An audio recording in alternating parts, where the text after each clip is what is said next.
ভারত পাকিস্তান উত্তেজনা নিয়ে ঢাকাকে নিজেদের অবস্থান ব্যাখ্যা করেছে ইসলামাবাদ। এ নিয়ে পররাষ্ট্র সচিব জসিমউদ্দিনের সঙ্গে বৈঠক করেছেন ঢাকায় পাকিস্তানের হাই কমিশনার সৈয়দ আহমেদ মারুফ। বান্ডেল থাকলে প্রতি সেনমানিতে টাকা বাঁচবে। বিকাশ সেনমানি বান্ডেল কিনে জিতুন প্রতি লেনদেনে। বিকেলে পররাষ্ট্র মন্ত্রণালয়ে আসেন পাকিস্তানের হাই কমিশনার। হাই কমিশনার আরও জানিয়েছেন, পাকিস্তানের পররাষ্ট্রমন্ত্রী ইসহাক দারের ঢাকা সফর সুবিধাজনক সময়ে অনুষ্ঠিত হবে।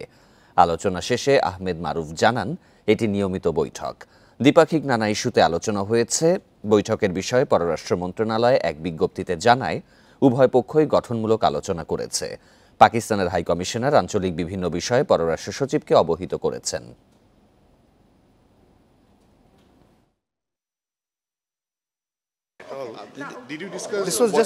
এটি পূর্ব নির্ধারিত বৈঠক, বিশেষ কিছু নয়।